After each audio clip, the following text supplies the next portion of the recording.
मर्जी संसार नश्वर है, फिर भी हम क्यों भौतिक चीजों की तरफ भागते हैं? यही तो हमारा बहुत सबसे बड़ा जाल है कि जानते हैं कि यार मर जाना है, जानते हैं कि शरीर भी छूट जाएगा, जानते हैं कि ये सब छूट जाएगा, फिर भी इसी के लिए फंसे हुए हैं।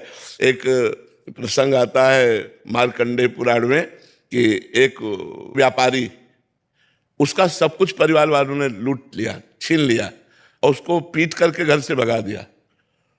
और एक राजा सूरत, जिसका सब कुछ छिन गया था राज्य, तो दोनों मिले और दोनों ने आपस में बातचीत की।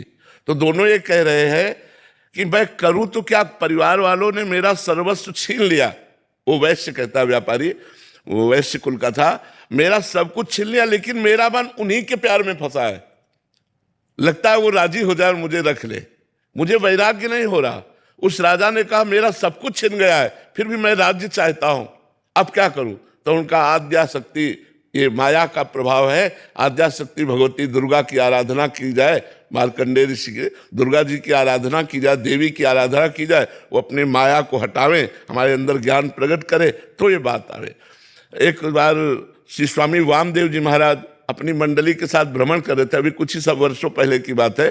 तो एक जवान आदमी बूढ़े को जूते से पीट रहा था, तो उन्होंने भ्रमण करते हुए देखा, तो मंडली को रोका और उसके पास गए। जो वो जवान घर के अंदर चला, बोले कौन था ये? तो उनका बेटा था।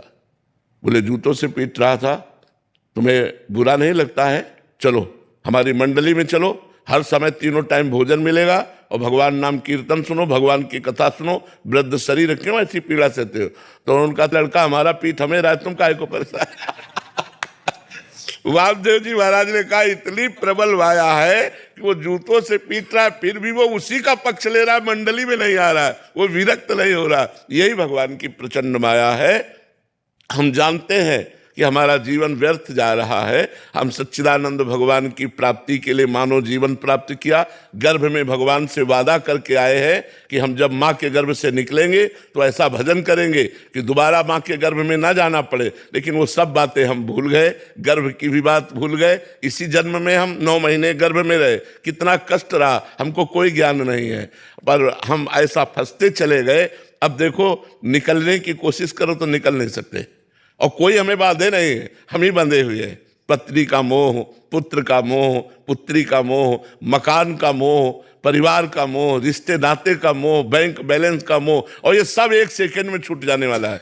लेकिन ये जानते हुए भी जो हम नहीं छोड़ पा रहे, यही अज्ञान है, यही माया का बंधन है, और यही साधना से कटता है। जब हम साधना करते हैं, भजन करते हैं,